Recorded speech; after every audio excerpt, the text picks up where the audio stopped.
may know or know of Natalia Benjamin. She's pretty famous in our Minnesota EL teaching scene and nationally. It's my great honor to introduce her to you today, if not. She is a visionary educator, a champion for multilingual learners, and a leading voice in equity-centered teaching.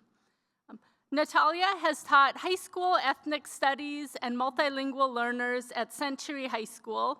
She currently works as the Director for Multilingual Learning in Rochester Public Schools. She finished her Bachelor's of Science in Molecular Biology and then pursued a master's degree in Language Acquisition and Teaching from Brigham Young University. She's dually licensed in K-12 ESL and reading and holds National Board Teaching Certification. Natalia grew up in Guatemala, speaking Spanish and learning French in a French immersion school.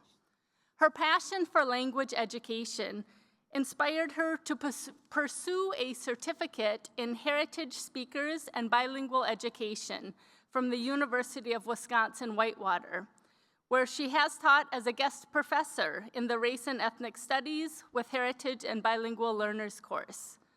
She also teaches Planning, Assessment, and Instruction course for multilingual learners at the University of Minnesota. Natalia advocates for multilingual and multicultural education and is also involved in the work of ethnic studies as part of the Minnesota Coalition for Ethnic Studies and Education for Liberation Minnesota. Natalia was named the 2021 Minnesota Teacher of the Year. She was also awarded the NEA Foundation Teaching in Excellence Horace Mann Award in 2022.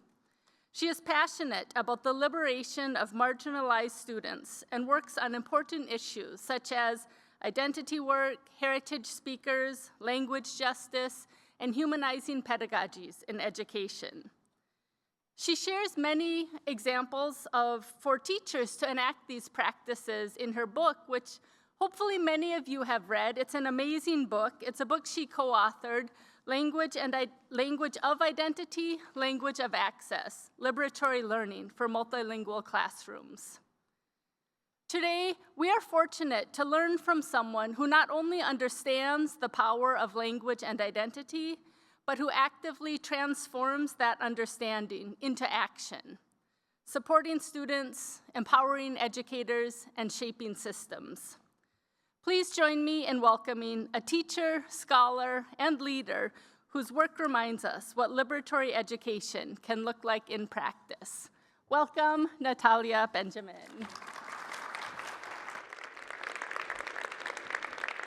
Thank you. Buenos dias. I don't think everybody has had their coffee yet this morning. How are we today? Good. How many drove in this morning? All right, several of us. Okay. How many came from Greater Minnesota? A few up there. Okay, that's awesome. How many are here from the metro area? A lot of us. Awesome. Anyone outside the state? Yes, welcome. Welcome to Minnesota. Thank you for joining us.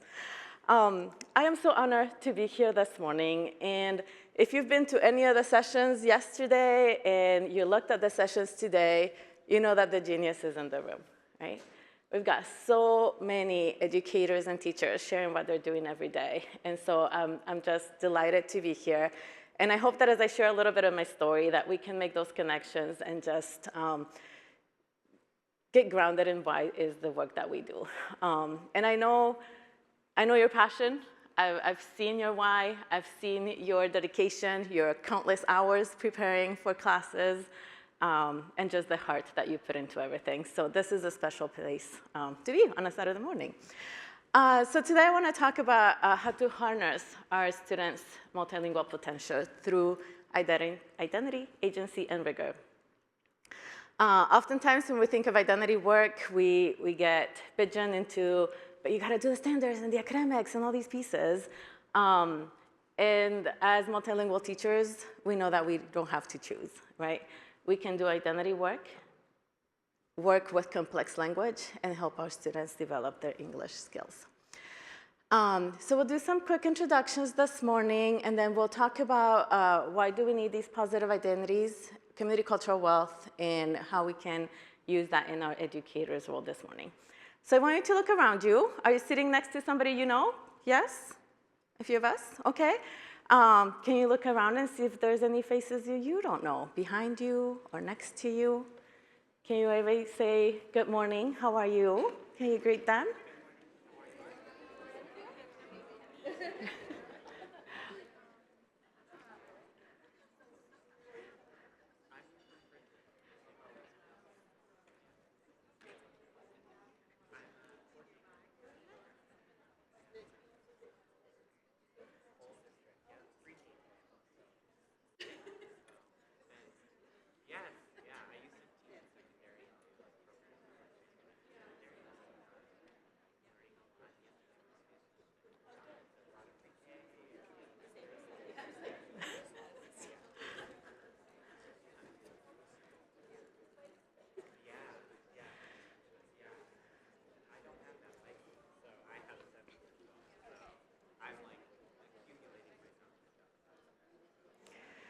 So one of the most important things that happens during this conference is making those connections to other folks in other districts, to other teachers. And so as you go about your day and you make those new connections, don't be afraid to share your contacts and keep in touch after today. All right, so I want to start talking a little bit about myself. As Shannon said, I was born in Guatemala. I was raised there. I came to the United States to attend college. But I grew up around a lot of diversity. And what I mean by diversity is it's not just as you walk in the street, right? There's colors, there's fruits, there's vegetables, all these things. There's diversity of landscape, right? We've got the volcanoes, the lakes, and then you can go down to the beach, the rainforest, all sorts of things. And as you walk around the city and the marketplace, you see a lot of different people. A lot of people look like me. But most and the majority of the people in my country are indigenous people to that place. You can hear the indigenous languages in the market. You can hear, right, the children selling to tourists in German and in English and in all the things. But interestingly enough, of the 23 Mayan languages, the one African language in Xinca, I did not get an opportunity to learn any of them. And I carry a lot of grief with that because I grew up speaking Spanish. I attended a French immersion school. I went to middle school and learned English. And then I was afforded the opportunity to learn other languages. And I took Latin and Russian and all these things. But not once did I get the opportunity to formally hear the language of my people. And so I carry that with me. And I say that today because we have a lot of students that come from these backgrounds. We have a lot of students who are your single kid in the class that speaks that other language. And the work that we do with that one student is as important as what we do with our clusters of languages in the classroom. So who are we? What is your entry point to multilingual education? So I want you to just think for one little bit. Did you learn a second language as an adult? Was it introduced to you as a child? Did you learn it because you wanted to travel and communicate in that language? What is your entry point to multilingual education? So I'm going to give you just a minute or two to chat with the people around you and share what is that experience that you have with multilingual education, like your personal experience about language learning. Okay, go ahead.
I will take 30 more seconds.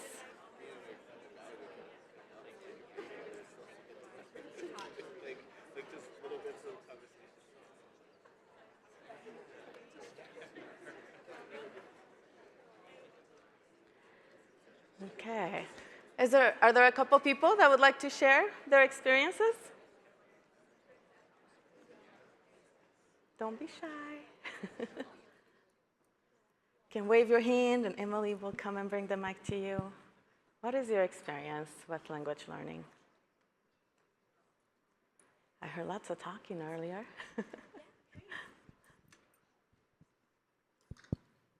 Can you guys hear me? Okay. So I was born in Yemen. I came to Minnesota, Mankato. I'm originally from Mankato when I was 2. So I spoke a bit Arabic when I was younger, but I am Somali.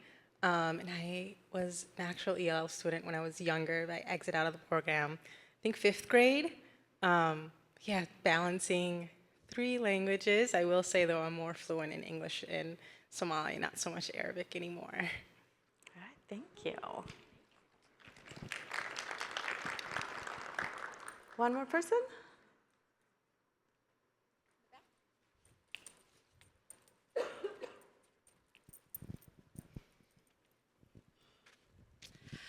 Hi, my name is Agustina Borre. I'm from Argentina, from Buenos Aires, Argentina. My background in multilingual education, it's a very long journey, starting when I was 5. I was very privileged to learn English in an environment where, the background of my classmates was the same. We always went back and forth English and Spanish, even when our teachers would tell us not to. So it was a really healthy relationship that I had developing languages. I went on to learning Portuguese, learning French, becoming an English teacher in Argentina, and now redefining everything I ever knew about multilingual education here in the US, working as an advocate for my students, for other teachers. So yeah, a long journey and many entry points. Thank you for sharing. So language learning journeys are unique, right? And they're very specific, and they can be tied to our identities. When I was growing up, language learning was seen as a very linear piece, right? You start as a beginner, you end as an advanced learner, you reach fluency, woohoo, and your journey is over. But I think as time goes on and we have more research about language learning, we are identifying that it's more complex, right? And there's all these other terms that we began to describe language learning. I think we talk about sequential bilinguals, right? You start with one language, and then you add another language, and then you develop language in multiple languages. We talk about simultaneous bilinguals, right? You grow up with 2 languages, and you're developing both languages, and you navigate that complexity of language depending on your experiences. I was talking to Karina yesterday, and she talked about, we have silent speakers, and what does that mean, right? People who understand the language but maybe haven't had the opportunity to develop their speaking skills for whatever reason it is. And I think for a long time, we've had a lot of deficit language when it comes to the different ways that people acquire language. And I'm inspired as we continue to talk about bilingualism that we are finding asset-based ways to describe the experiences of everybody in language learning. I will share a little bit about my children today, but oftentimes, right, there's a lot of shame in that, where, man, I can only understand. That's a huge thing, right? And so how do we use that language to make sure that our students see the value of their language, however it is and wherever it is that they are in the journey? So I'm going to talk a little bit about why, not necessarily how this book was born, but my entry point and my why in doing this work of identity and access to language. It all begins with my story with my grandparents. They've been a part of my life since I was little. We've moved around, and yet, they would live with us sometimes. They've spent birthdays, weddings, funerals, everything, right? They've been at every one of my graduations and just big events in my life. They've always been there. And so I have a very close relationship with them. And when our first child was born, my husband and I decided we wanted our kids to be bilingual. I grew up in Guatemala, and I saw my cousins that grew up in the United States struggle with their language and carry a little bit of what I talked about earlier, right? And I didn't want that for my own children. I wanted them to develop enough skills that they could communicate with the people that were important to me, right? My parents and my grandparents. For all intents and purposes in our family, the children were always the translators for grandpa and grandma. And so the narrative would be that my grandparents and my parents don't speak English. And so Spanish was important. I kind of feel like they cheated on us because they've made it through airports and all the things and the bank accounts. And I'm like, well, how do you, so you do speak English to get by. But they refused to do that at home. They made us speak Spanish to them. So I knew that if my children were going to have a deep relationship with their grandparents and their great-grandparents, language was a key piece of this. The boys primarily spoke Spanish until they entered the school system. And then they also grew up around my grandparents. They developed those bonds and those relationships. By the time my daughter came along, the boys were starting to speak more English because that's the environment they spent a lot of the day in. And it was trickier for my daughter. And so I'll talk a little bit about her story. I asked my children 2 questions. One was how did you feel as a bilingual speaker in school? And then how did you feel about developing your Spanish speaking skills? So I'm gonna ask my volunteers to help me. Over here in the center, I think Katie's gonna get us started, if it's okay. So this is our oldest one. And so when I asked him about how he felt with his culture and pieces at school, it's in that blue box. This is what he said. Okay, Katie's right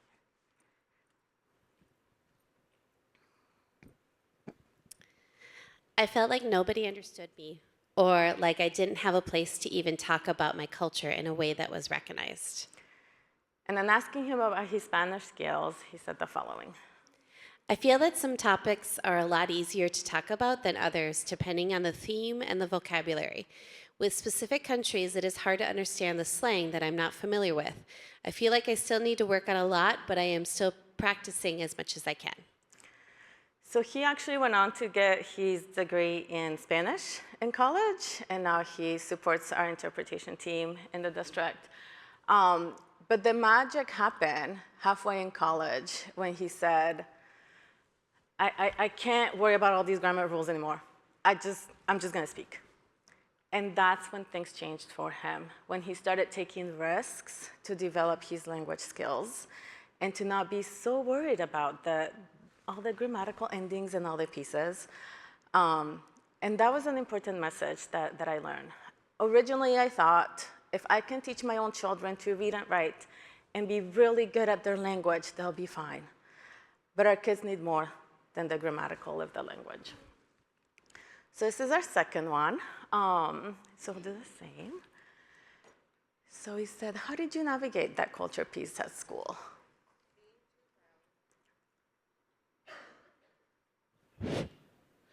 Being too brown for white people and too white for brown people, not knowing what to say when people would make microaggressive comments. So they didn't know, right? How do I fit in here? What does that mean when people say these things? And then he's the child who doesn't quite care. He'll just speak the language. And then he refused to take any Spanish classes. So let's read about his Spanish. I am fluent enough to get by talking with other native speakers. I'm not as fluent as I used to be when I was a kid, which makes me sad sometimes because it's a big part of who I am and where I come from. So I do little things like having my phone in Spanish, listening to Latin music, or watching some shows that have a lot of Spanish dialogue. So he started to figure out, how do I do this, right?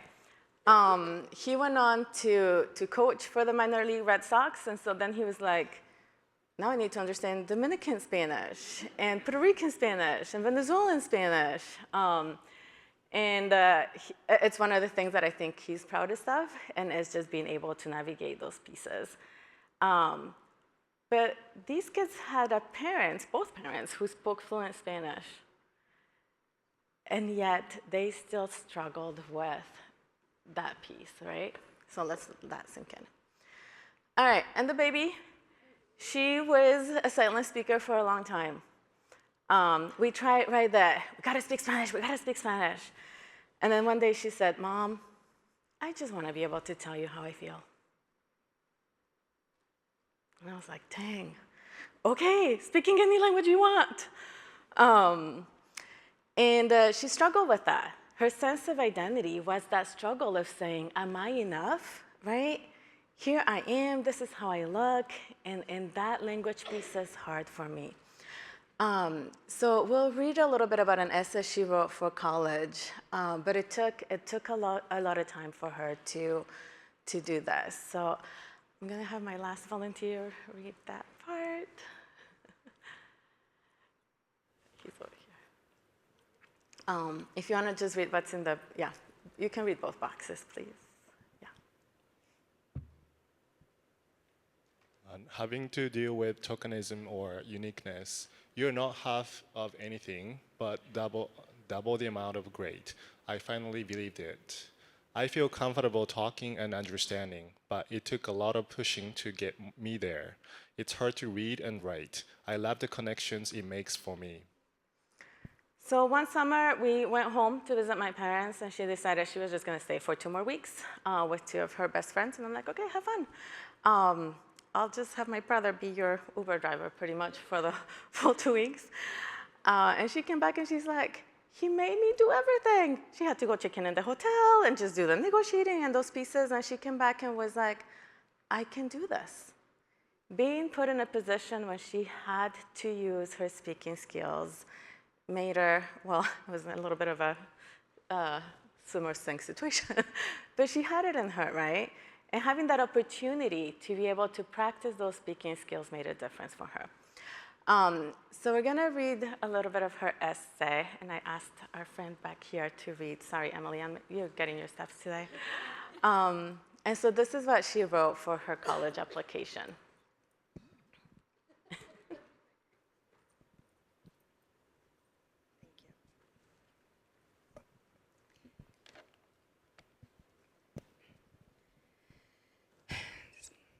Wait, where? I snapped back to the conversation, suddenly hyper-aware that an important discussion was going on. Guatemala, I learned later. We were going to live in Guatemala. It shouldn't have been surprising. That is where my mom is from, and both my parents are Hispanic, so why wouldn't we have lived there? Instead, I ended up being split in half. The summer before my senior year, I took a trip to Guatemala, the multifaceted country that represents one half of my 2 sides, a country with amazing soups for dinner and hot chocolate for breakfast, not authentic tacos, which people from my hometown think every Spanish-speaking country has. It has people who are bold and vibrant and assertive. I was stepping into a ceviche restaurant, hurrying to get out of the thundering rain when an older man appeared in front of me, curious as to where I was from. When I told him that I was from the city, he laughed in my face, astonishment appearing on his features. He said I didn't resemble a Guatemalan at all. My red cheeks were hidden under the dark, lit restaurant. Granted, I was only telling half the truth. I was only half Guatemalan when he was half right. The week after, I was communicating my name to a Guatemalan woman in scrubs that sat in front of me. Amalia, I told her. Her eyes quickly glanced over my body, my comfortable clothing style, peculiar to her, living in a culture that always left one's home looking very put together. Amelia, she responded, a more traditional Spanish name. No, es Amelia. Amalia, I continued as I sounded out each individual letter in Spanish, knowing she would understand and relate to me better. This was one of the several times I felt like a bad Latina. I couldn't fully belong to this country because my name was not fully traditional. My name wasn't effortless. It was complex, and so was I. I wasn't able to dance to the music At the parties, I didn't remember the masculine or feminine endings to all the words. I was a fraud, or at least half of one. However, living in the US, it isn't any better. Strangers look twice when they hear my mom and I speaking Spanish in the store, not knowing that it is one of the things that I am proudest of. They comment on how dark the hair on my arms and head is, while I wonder if they're complimenting me or if they're just in shock that I only share half their characteristics. Teachers would try to put me in separate English learners classes or class when I was younger because it was absurd that I know more than just one language. Once again, I was only half of what they expected and a far cry from relating to them.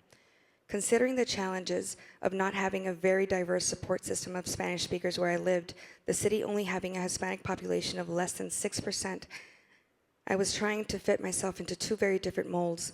However, my family always made sure that my life was a representation of my multiple identities. They sang Ya Queremos Pastel after the happy birthday song and made tamales guatemaltecos for every holiday. I smile every time my mom pronounces a word wrong because it reminds me that she is smarter than anyone else I know, with more than 3 languages stored in her head. I love riding shotgun when my brother's driving because he'll blast cumbias the whole time. I don't get bothered when every person I am introduced to pronounces my name wrong because my name represents a whole world that I am able to experience.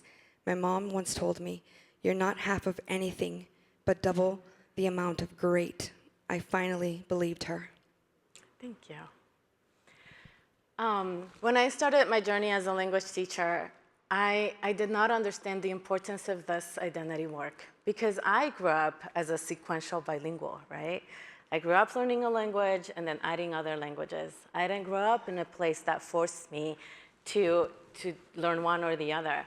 And so when I became an ESL teacher, I wanted to create a space where students could feel proud of who they were, where they would receive the messages that they were double the amount of great, not half of anything. And so this is really the why. These students walk our classrooms every day in our schools. Last year, we were working on a committee to add a new language for high school students, and I had a parent who's a Japanese speaker who was there, and she said to me, "I don't quite like the term multilingual learner because you're only talking about the students who receive EL services. My daughter is a bilingual Japanese speaker, and because she doesn't receive services, she's invisible in the classroom." So how many of our multilingual students, right, who are not maybe in our programs are feeling this tension because they're not always seen in our spaces in schools? So I want to talk a little bit about belonging. This is a quote from Brené Brown, and she says, "Love and belonging are irreducible needs for all people. In the absence of these experiences, there is always suffering." This struck me so hard when I first read it. There is always suffering if you don't belong. So when our students walk into our school spaces, right, do they feel like they belong? Or are they suffering as they walk into our buildings? I think of the Maslow hierarchy of needs, and thinking that those basic needs are our mental health, the things that we can do for ourselves, for our peers, together. We think of the school climate, right? Those are things that we can influence, that we have a choice in doing into. And then the last piece, that self-awareness and management. But none of these things happen if we cannot ensure that our students can develop that positive identity of themselves. This is a graphic from Brené Brown's book also, and I love that quote in yellow, and it says, "Belonging is being somewhere where you want to be and they want you. Fitting in is being somewhere where you want to be, but they don't care one way or the other." How many of our kids are trying to fit in when they cannot belong? Our kids are showing up every day. I think of my students who were older than 18, right, that could have jobs, and they chose to come to school every day. And sometimes we gave them a hard time because Maybe they were late. Maybe they weren't on task, right? They didn't fit the mold of the quote-unquote perfect student, right? But I always think they chose to come here today. How can I make sure that they belong and that they can find success in school? All right, so what school experiences build multilingual positive identity? So you guys do a lot of this in your everyday. So I want you to maybe share with your partner quickly for 1 or 2 minutes, and then we'll come back to share more. So.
All right, we'll take 30 more seconds.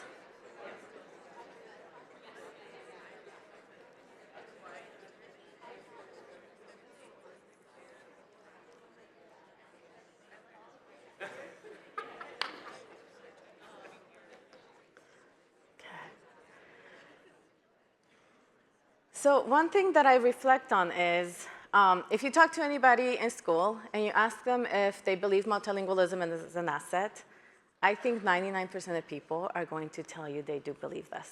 Would you agree? Yeah? I have very few people that come to me and say, no, that's a bad thing, right? But my wondering is, how do your students know that this is your stance? How do your students know that you believe multilingualism is an asset? So MCLA, the Council on Latino Affairs, took a survey of parents, and it shows, this was one of the questions, and this is the percentage of parents satisfied with English learner courses supporting for home and language and culture. So about 50% of them say, yeah, kind of do. 25% this is that our programs are really effective in doing this, and 25 said that it's super effective. And what this reminds me of is of the essay that Nelson Flores and Jonathan Rosa wrote on doing appropriateness. And they think of, what are we doing when we're pushing English only, right? How does that support our students? How does it help them be the best they can be? And we absolutely need them to develop their English language skills, but not at the cost of being hurt, right? Of their identities not being supportive, or their language sufferings. So I'm going to ask Iman to read a quote that Jonathan and Nelson Flores wrote in this essay.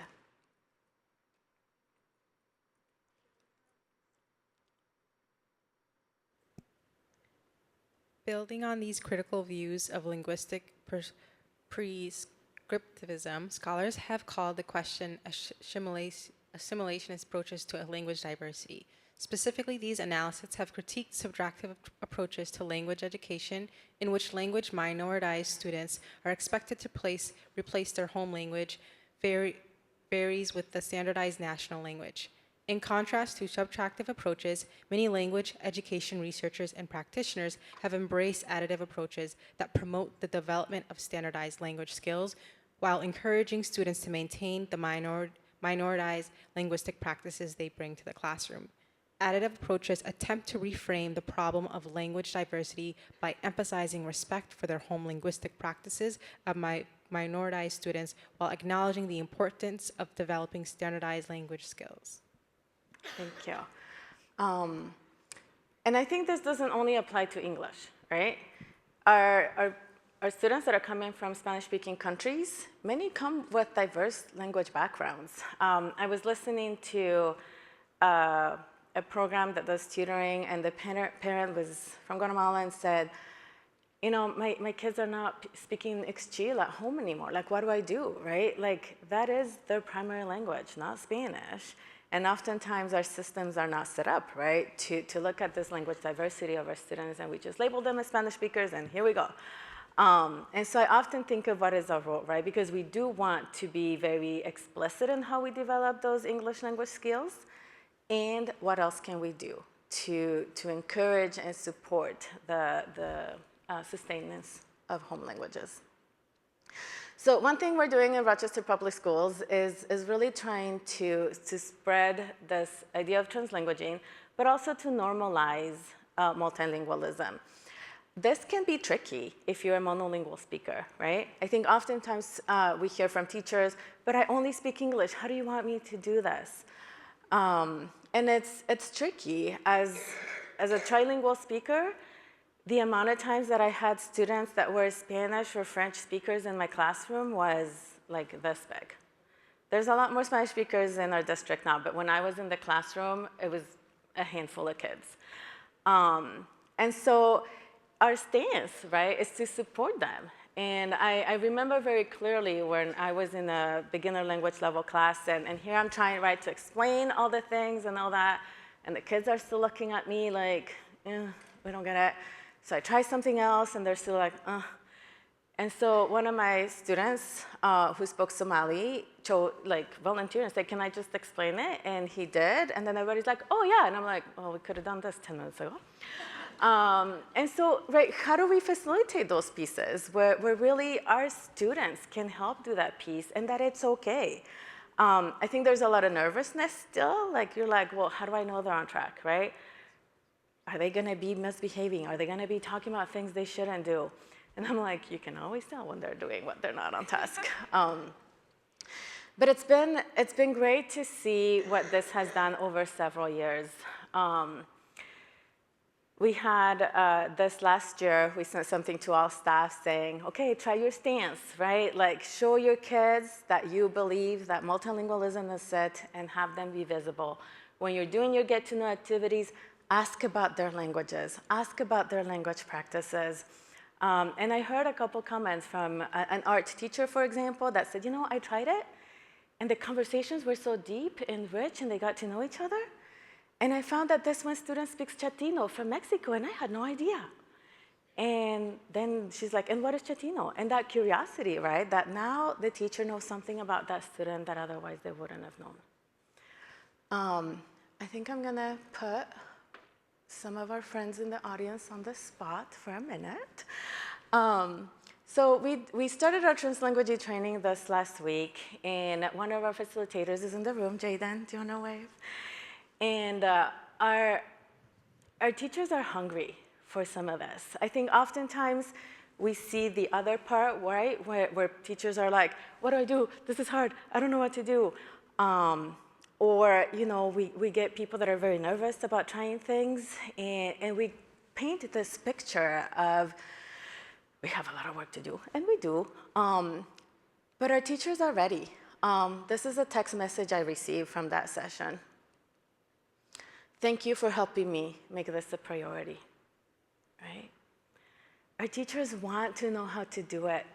Our teachers love their students, but not everyone has the expertise of those that are here in this room today. And by just making that visible, then that helps our students, because now our teachers are comfortable saying, well, that's what I want. How do I do it, right? We're planting those seeds so that we can make a difference in our schools. All right, so I'm going to shift gears for a little bit. I want to talk about community cultural wealth. So I talked about the importance of identity, the importance of making that visible, right, to us, to our students, to our peers. And then I want to show just a concrete example of how to develop that positive identity for our students. Back in 2016, there were a lot of negative stories about immigration in the news, a little bit like we are facing these days. And my heart was hurting, because here I saw students walking into my classroom every day who are hardworking people, who are doing their best, many whose family members are changing the world, who have an impact on our local economy, who have an impact in our healthcare system. And yet, here's the stories that the news paint. And so we learn about community culture. Oh, I'm getting ahead of myself. I'm going to take a step back, and I want to talk about that humanity and criticality piece. So our identity is not just built through acknowledging who we are in our identities, right? We build that humanity. But that criticality labels some of the things that we see and allows our students to not internalize those negative messages. And so this is the definition from Goldie Mohammed. I'm just going to read it quick. Reading print text and context with an understanding of how power, anti-oppression, and equity operated throughout society. Criticality enables us to question both the world and text within it to better understand the truth in history, power, and equity. So let's take again, right, all these negative stories that were in the news that don't match, right, the experience of my students and their diverse language communities. So part of this criticality is asking that question, right? The why. Why is the system moving these narratives forward when the realities are starkly different? I love this quote. The goal is to embrace human curriculum and instruction, where students position skills learning in the context of the real world, urgent issues, and diverse people in society. So we learned about community cultural wealth. Depending on whether the beginner or advanced language learners, I either teach all of these or I just pick one of them. Aspirational capital is a fun one. So it's the power of dreams, right? Oftentimes, I don't know how many of you had maybe a student who's a newcomer or who's just getting started with their literacy, and when you ask them what they want to do, anybody guesses? What are most of the answers of these students? Say it really loud. Doctors, lawyers, yes, right? And what does our system usually do and say? This is hard for you, right? How about we try this easier path? But the power of aspirational capital is that those dreams are going to take our students forward. Whether they become a doctor or not, that's what's going to move them forward, right? I went on to study molecular biology because I love science. It didn't make me a lab technician, but it gave me a lot of skills and a lot of things that I wanted to learn that I can transfer into other places. And so that aspirational capital is actually one of the biggest assets of our students' communities. And so thinking of how do we foster that as teachers, but also how do they understand the power of their own dreams and the power of the dreams of their family. We talk a lot about social capital, right? Navigational capital, even resistant capital. How many of our kids say, I'm not doing that? Why do they say that, right? Does it feel wrong inside them? Why are they telling us when they're refusing to do something, right? Oftentimes, it's because they have a perceived sense of, right, either loss of power or that somebody's exerting, right, unjust power on them. And so how do we turn that into an asset? Saying no in the face of something wrong is an asset. And so how do we work with our students to do those pieces? So we learned about this framework, and then we did a project. And our project was about going into our communities. So they were going to go and choose somebody from their community. They were going to interview it in any language that they wanted to. And then they were going to bring those stories back. They created, they transcribed it, whether it was in their language or in English. And then they did the story map, right, the arc of the story. They had the pictures. And then they did a photo voice project to share back with class. They created one poster with a QR code so that their peers and other staff members could read the stories. And then they gave each other feedback. So you can see all the language that's happening through here, right? It's not just like, oh, let's go have fun and interview your people. But really working through the pieces that it takes to tell a story. And so they created the posters and they shared them with their peers. And it's one of the fondest memories I have of that year, because our students were able to take on the narrative of who immigrants were in our city, right? They told their stories about their aunts that became nurses. They told the stories about their father who owned like a taco truck. They told the stories of just people coming and either starting businesses or whatever their lives took them to. And then we tied them to that community cultural wealth, right? What did the people you interview used? And that's the criticality piece where we're asking them to dig a little deeper, right? It's not just about telling stories, but identifying how people, what skills did they use to find success? What can I learn as a young person from those people before me? So this project not only built on their identities, right? They were directly speaking to people that looked like them, that inspired them, that had a lot of the same identities that they had. But it also helped them develop those language skills. I always laugh a little bit because I tried it the following year, and that was post-COVID, and the kids were just like, we're not talking to anybody. I was like, okay, back to square one. We'll do the project in a different way. That year, they read narratives from authors and other pieces to do their photo voice project because they were not going to get out of their comfort zone that year. Plus, we still had the 3 feet and all of that. But that work is still important for students, right? Okay. So through all that, right, we're doing the language functions, they're narrating, they're providing information, we're doing our language domains, right, read, write, listen, speak, all of those pieces, and we work through the mechanics of the language that they need. But I think what I think it's important is that we name that when our students are doing identity work, they're doing complex language work. Yes, it's fun. Yes, it builds their identities, and they are developing language that's important for them to express themselves. And so they come together, right? We have this identity piece, we have the criticality piece of how does the world make sense and work, and then we put them together. All right. So how do we connect with our families? So I want to go back to what I talked about earlier, that survey that we received from MCLA, that our parents were saying, you know, the programs in school don't always support that culture and language development. And we recently had a World Cafe at our building. We collaborated with Latino Lead. We had some focus groups that came to our school, and we listened to our parents to see what they wanted to say. And I'm hoping that it becomes a recurrent thing, not just a one-time thing. But it was very clear to our parents that they want to be partners with us in this. And they're busy, right? Many of them are working 2 jobs, but they most certainly want what's best for kids, and they want to be there to let us know what it is that our students need. So this is a photo from that day. And I think it's important because we are fortunate in Minnesota that we have legislation that supports this, right? It's something that not only is supported by the standards, as we look at ELA and social studies and all these other standards, but our legislation says that we should be doing these pieces, right? That multilingual is an asset, that we should work to provide supports for our students. And yet the reality sometimes in our schools, it's not always what's happening. So I want to offer two resources in Comunidad and the Translanguaging Classroom.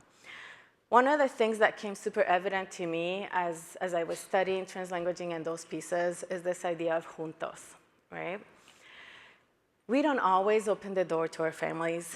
We bring our kids, we worry about them, right?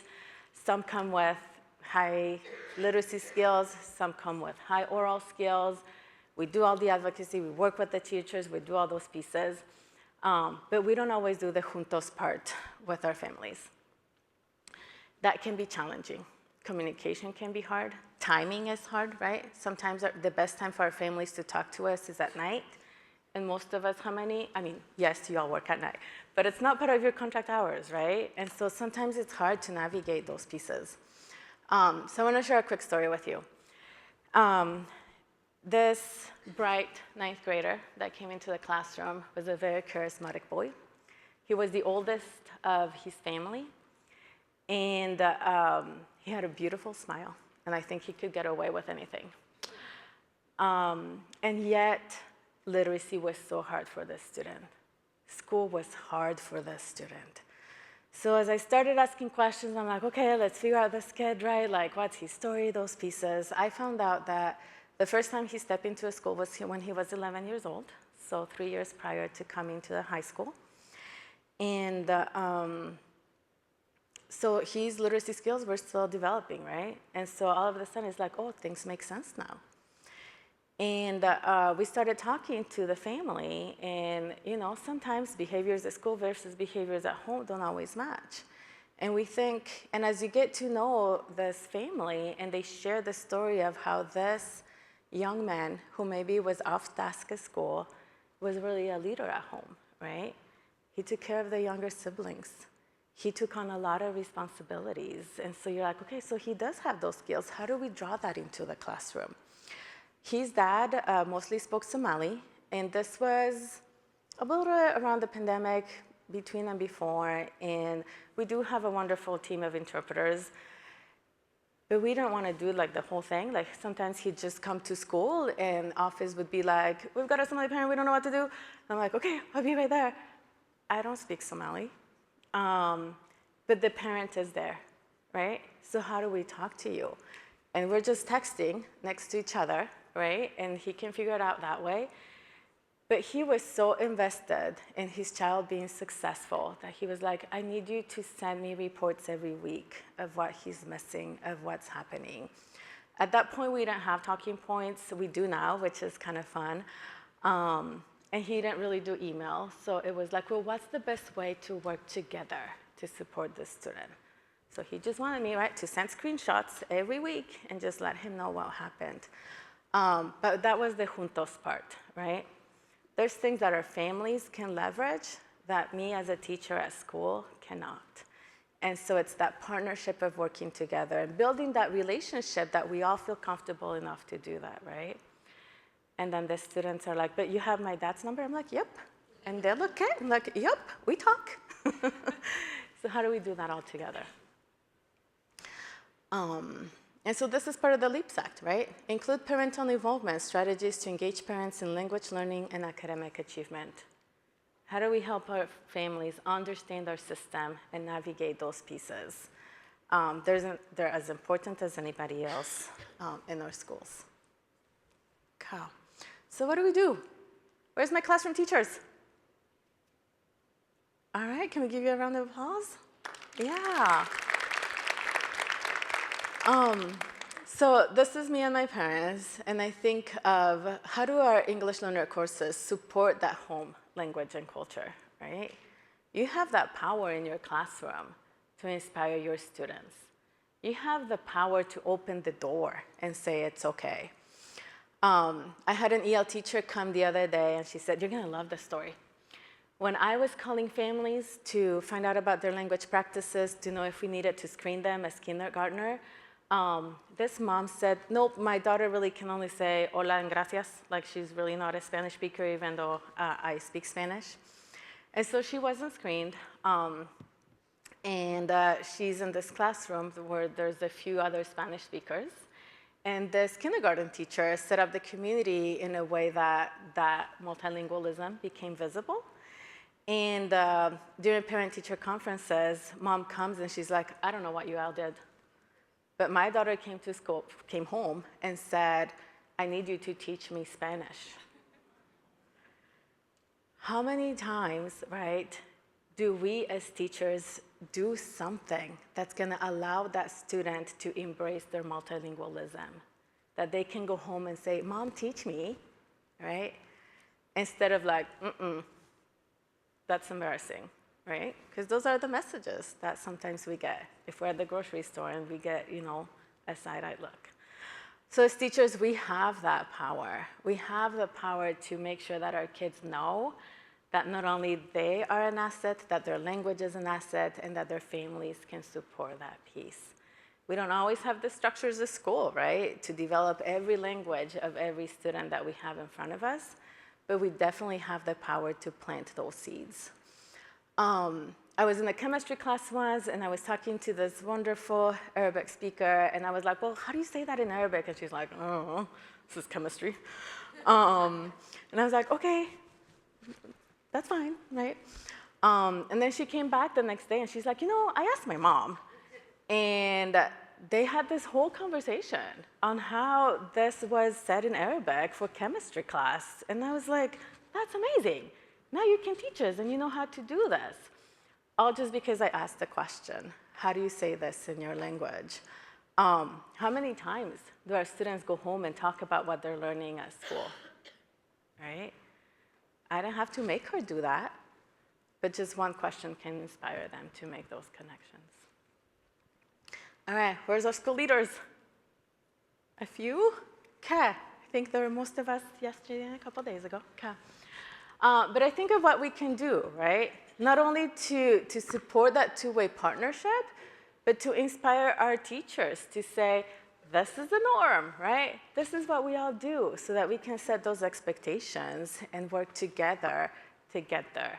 It won't happen overnight, right? Collaboration, sometimes it's hard. Our counterparts are busy. But making sure that we make those connections, right? Whether it's with dually identified students, right? And the collaboration we need with the special education department, or whether it's with Gen Ed and what are we doing, right? A lot of our standards and the LEAP Act ask us to work together. And so what are the systems that we can move to make sure that happens? And state policies. Who loves to do state policy work? What? I got a couple hands. All right. Okay, so I wanted to give a shout out to our advocacy folks. So where's Yakub? If he's not here, I think he was outside. And then Sergio, is Sergio here? Okay, their contact information is on the website. So, so contact them. There's a lot of work that we can do when we're together. The policy work that we need, right, we have the LEAPS Act, but then how is it implemented in our schools, right? What accountability do we want from our schools to make sure that those things are implemented?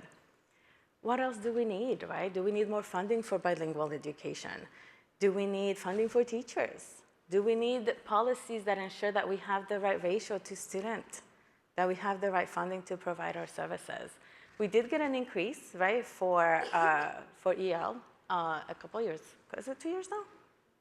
I mean, the money will come next year. But we're all facing cuts, right, in our district. We're all facing budget cuts. What do we need our community to support? What do we need our policymakers to support? And so we all have a role in that. It's not always fun work, but I think once you start figuring out the systems, it's almost like a puzzle, right? And you're like, okay, who needs to do those pieces? So do you like puzzles? A little bit, depends. Depends how long it takes to put together. But I encourage you to get involved, right? There's our state policy, there's our federal policy, and sometimes it feels like a losing battle, right? but it's important work that we cannot turn away from. Think about what happened in California, right? When they had their English-only policy, right? This isn't new. We've been through some of these cycles of English only and those things. And so that's the only thing that gives me hope. It's that we faced this before and that I know that we can do our part to make a difference. So this is just a summary of some of the federal requirements. And so, I mean, goes back to the 1800s, right? These policies haven't changed. They're still in place. These have not been overturned. We can lean on the legal requirements. We're still bound by these pieces, regardless of what the rhetoric is out there, right? We have our Minnesota mandates, right? So even if you forget the federal requirements, we have our state mandates that back us up. And so when we hear that pushback, right, or the nervousness of people, then we remind them, nope, this is the law, right? We're actually following the law. Do you want to break the law? I don't think they're going to say they do. So, right? Yeah. Let's see. How much time do we have? Okay, I think we're almost out of time, so I'm going to skip the questions, and I want to just close with this African proverb. If you want to go fast, go alone. If you want to go far, go together. And when I see this room, and when I think of all the people that were here yesterday and on Thursday, right? Sometimes we go back to our local, and you might be the only one, but remember that you're not alone. You have a group of people here to reach out to. And if you're like, I don't know who to reach out to, right? We have our wonderful Minneteasel board that can help connect us with other people. And so with that, I just want to leave you with that message that what you do every day makes a difference. That the work that we do to build our students' identity is what's going to drive them to success, and that we can definitely do it. So in the words of Dolores Huerta, sí se puede. Can we close with that all together? 1, 2, 3. Sí se puede. Thank you for having me today.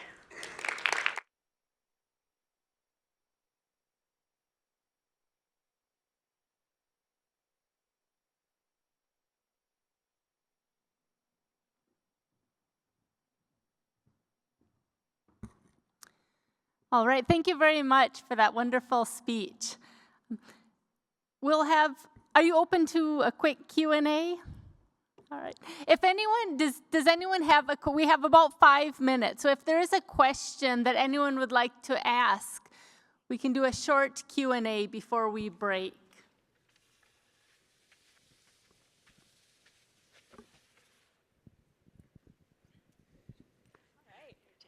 I forgot.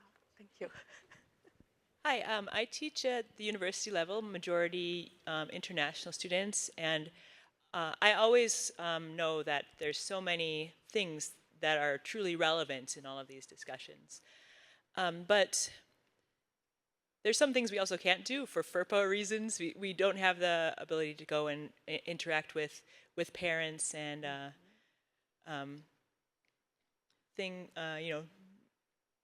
do you have any suggestions that could replace that piece that we cannot do because we're not allowed to talk to parents? Right, because you're working with adults. Yeah. I think it's probably leaning on that community piece more than the family connection itself, right? Because I think our communities still have that network of people, and it's just providing that opportunity for them to tell you their story themselves, right? One of the, I used the prompt for the kids one time, and I really didn't know the wealth of information they were going to share. I didn't do it with that purpose. But when we open the door for them to tell their own stories, and you build that safety net of trust with them, I think you will get a lot of those pieces. And just being honest and saying, right, the more I know about you, the more I can help you. And I think we can ask a lot of open-ended questions that can maybe share some of that information that you're working with. But you're right, it's as much as some parents would like you to contact them when their kids are in college, it's not as feasible. Yeah.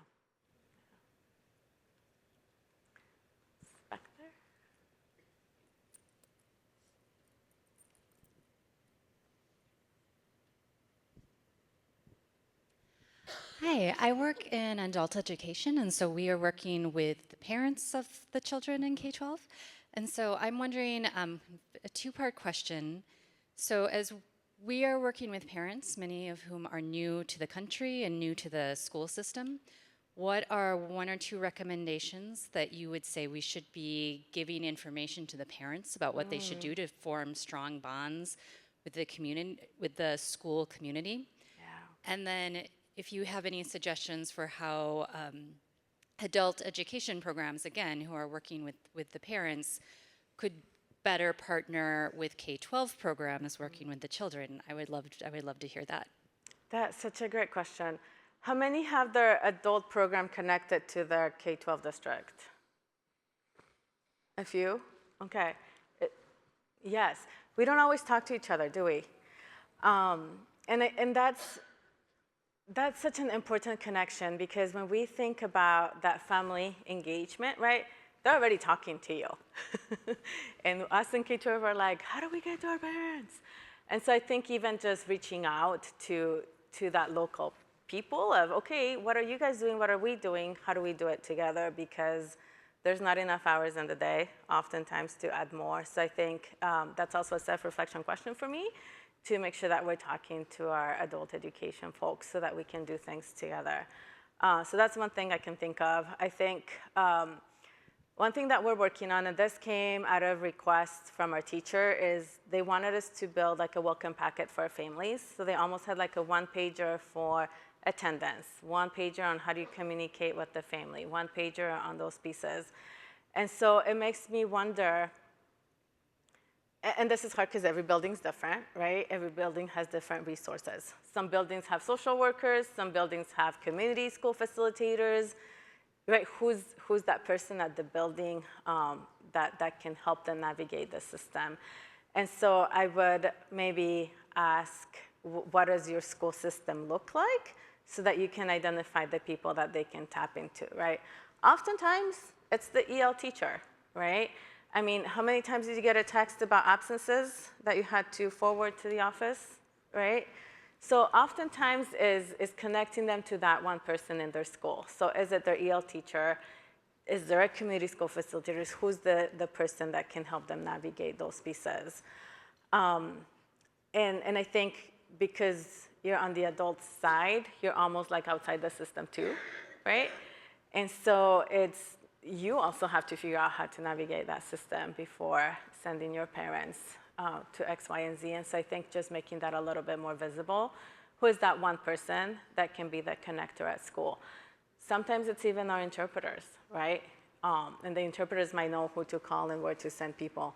And I think that looks very different at every place. In my dream of dreams, I want a family navigator that can be that connector for them, right? That can do the back and forth and connect them in some pieces. Or thinking of peer mentorships, right? Do we know who are the parents that came 2, 3, 4 years ago that can help mentor, like our new parents that are coming, and how to sustain that network? But that's a lot of people-to-people work, and that can be hard.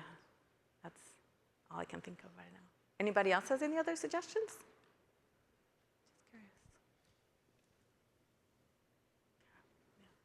All right, thank you very much. Let's give a round of applause for that engaging talk.